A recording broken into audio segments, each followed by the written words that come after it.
Salam MBMI, maju bersama mencerdaskan Indonesia. Berawal dari prakondisi di Akademi Angkatan Udara Yogyakarta, kami sarjana mengajar di daerah tertinggal, terluar, dan terdepan atau dikenal dengan SM3T Universitas Negeri Yogyakarta Angkatan 5 ditempatkan ke berbagai wilayah Indonesia. Salah satunya adalah peserta, yaitu Wahyudi SPD, alumni Pendidikan Sejarah Universitas Negeri 11 Maret Surakarta, yang ditempatkan di Kabupaten Malino, Provinsi Kalimantan Utara. Lebih tepatnya adalah Desa Longnawang. Inilah bumi Longnawang yang merupakan bagian dari tanah Apokayan, suku Dayak Kenya. Secara administratif berada di Kecamatan Kayan Hulu, Kabupaten Malino, Provinsi Kalimantan Utara. Disinilah letak SMA Negeri 2 Malino, yaitu sekolah di mana peserta bertugas. Longnawang berbatasan langsung dengan negara bagian Sarawak, Malaysia. Perjalanan ke sana bisa ditempuh lewat jalur darat selama kurang lebih 3 jam, dengan medan yang cukup terjal karena melewati perbukitan, tetapi menjadi licin juga jika turun hujan. Inilah Kampung Longnawang yang terdiri dari 5 RT. Berpenduduk 970 jiwa menurut sensus tahun 2014. Kampung yang cukup padat, mengingat area pemukiman di sini hanya seluas 5 km persegi. 95% warga di Longnawang beragama Kristen Protestan, sedangkan sisanya adalah warga pendatang yang beragama Islam.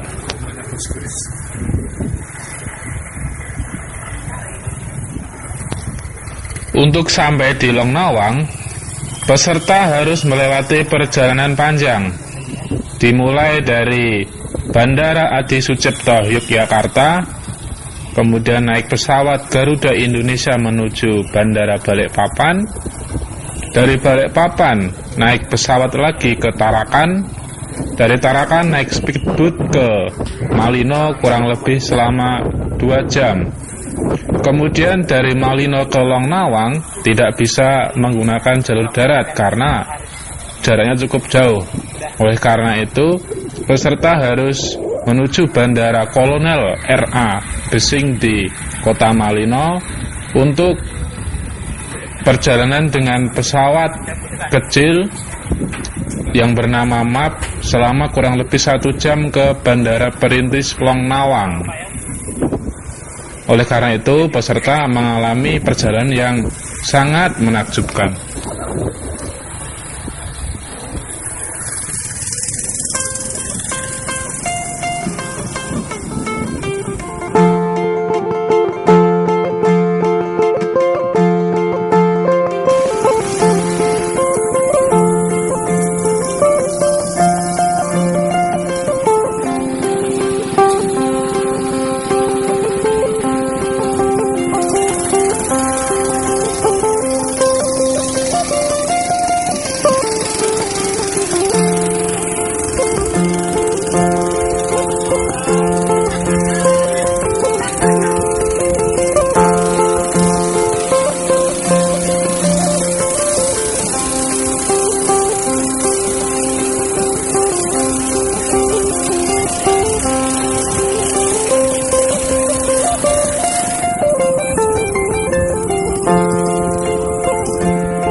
Desa Longnawang dan sekitarnya dilintasi oleh Sungai Kayan yang berhulu di Sungai Mahakam dan berhilir di Tanjung Selor.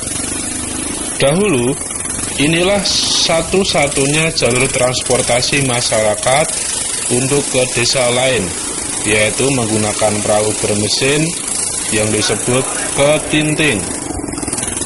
Pada suatu kesempatan, peserta menyusuri Sungai Kayan dari Desa Longnawang, Kecamatan Kayan Hulu, ke Desa Longmetun, Kecamatan Kayan Hilir. Perjalanan sejauh kurang lebih 30 km ditempuh selama 3 jam dengan ketinting ini.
Kami, tim Presidium menyatakan dengan sesungguhnya bahwa kami dari segenap komponen masyarakat perbatasan Apokayan membutuhkan dan meminta dengan hormat kepada pemerintah Presiden Jokowi Yusuf Kala melalui Kementerian Dalam Negeri serta memohon kepada Bupati Kabupaten Malinau, DPRD Kabupaten Malinau, DPRD Provinsi Kalimantan Utara, serta khususnya kepada Gubernur Kalimantan Utara agar mewujudkan aspirasi dan keinginan masyarakat perbatasan untuk mewujudkan Apokayan menjadi kabupaten perbatasan dengan pertimbangan: 1. Daerah Apokayan yang memiliki 5 kecamatan adalah sebagai kawasan strategis nasional. 2.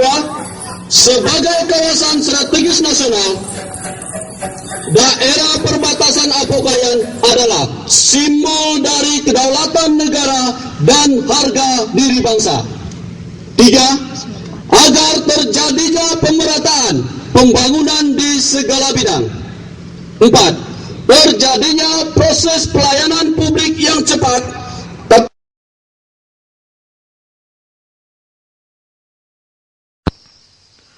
Selamat pagi Indonesia, salam MBMI. Inilah halaman sekolah SMA Negeri 2 Malino. Indah bukan? Disinilah setiap hari Senin kami melaksanakan upacara bendera. Tak terasa, hampir 1 tahun saya bertugas di sini. Selama itu, banyak sekali pengalaman baru yang saya dapatkan. Mulai dari bisa berkeliling hutan Kalimantan yang masih asri. Satu hal lagi yaitu bisa berkenalan dengan guru baru dari berbagai wilayah di Indonesia. Selain dari penduduk lokal yaitu suku Dayak, ada juga guru di sini yang berasal dari suku Toraja dan suku Batak. ketika kita berinteraksi, kita saling bertukar budaya. Jadi saya serasa berkeliling Indonesia di sini ini. Tetapi hal yang kita perhatikan adalah kita saling menghargai dan bertoleransi. Itulah mengapa saya di sini merasa mendapatkan tempat walaupun hanya kaum minoritas. Kemudian siswa di sini pun juga ramah kepada kami para pendatang. Merekalah yang memperkenalkan budaya suku Dayak kepada kami, mulai dari tradisi, adat istiadat, bahasa, dan lain-lain. Mereka juga yang menemani kami di sore hari ketika untuk mengisi waktu luang olahraga seperti sepak bola, voli, dan bulu tangkis. Terima kasih semua.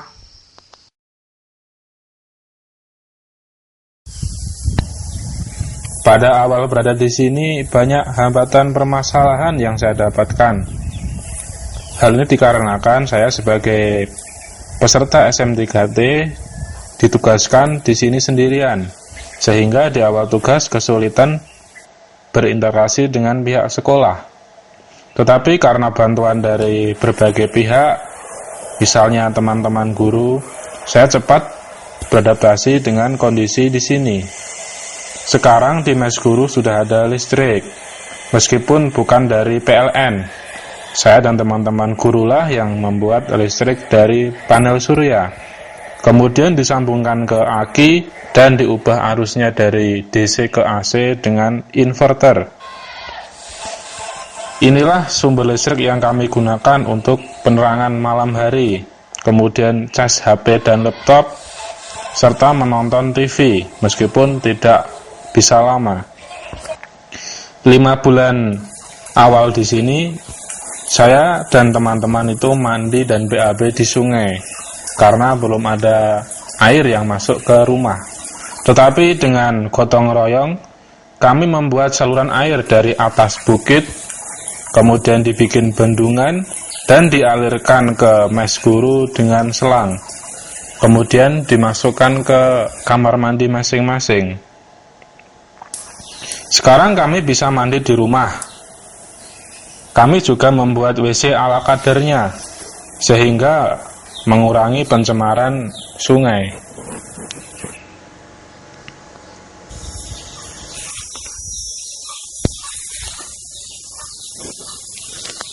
Harapan terbesar saya di sini adalah suatu kelak bisa kembali lagi ke sini, entah itu hanya sekedar berkunjung atau malahan mengajar lagi di sekolah ini. Pasti saya akan senang sekali.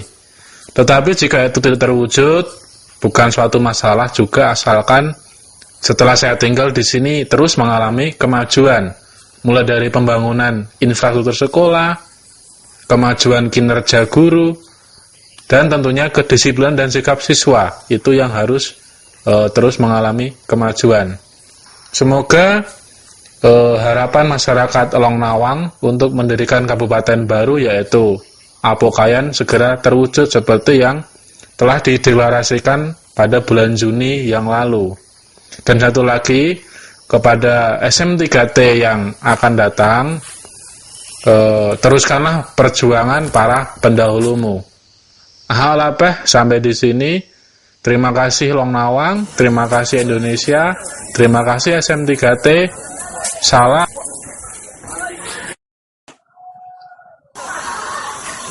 SMA Negeri 2 Malino merupakan salah satu SMA di Kabupaten Malino yang telah berdiri semenjak tahun 2006. Dahulunya SMA ini bernama SMA Yayasan Apokayan.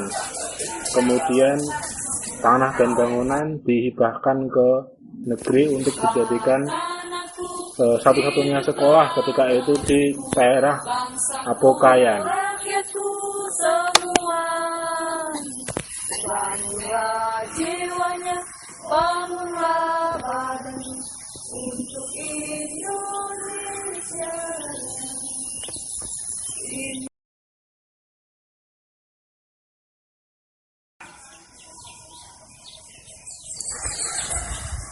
konsentrasi kiri hadap kanan. Kalau bisa dikasih contoh dari sini. Kalau hadap kanan itu berarti ngelirik tangan kanan. Kalau hadap kiri itu ngelirik tangan kiri. Berarti oh, tangan kiri saya di sini, tangan kanan saya di sini. Ditambah lagi nanti kalau dalam pertengahan waktu atau di akhir pelajaran, guru kimia maupun fisika biasanya mengajak ke lab yang ada di sebelah untuk penelitian yang berkaitan dengan bab yang sedang dipelajari. Pada suatu kesempatan peserta mengajar di sebuah kelas di SMA Negeri 2 Malino. Pada tahun pelajaran 2015-2016, jumlah siswa di SMA Negeri 2 Malino adalah 97 siswa. Sedangkan memiliki 6 rombongan belajar yang terdiri dari kelas 10A, 10B, 11 IPA, 11 IPS, 12 IPA, dan 12 IPS. Untuk mencukupi dan melaksanakan kegiatan di SMA Negeri 2 Malino, maka di sini juga memiliki berbagai fasilitas bangunan sekolah, yaitu 2 kantor guru, 1 lab IPA, 1 ruang perpustakaan, 1 ruang tenaga atau tata usaha, 1 gudang, dan beberapa bangunan lain seperti mes guru yang berada di depan halaman sekolah SMA Negeri 2 Malino. Jadi begini, fenomena yang terjadi di SMA itu tidak semua orang yang pintar, orang yang paling pintar di kelas itu belum tentu akan jadi peringkat 1. Orang yang paling kurang pintar atau yang bahasa kasarnya bodoh belum tentu nanti peringkat akhir. Itu adalah fenomena yang di SMA tidak sepenuhnya seperti itu.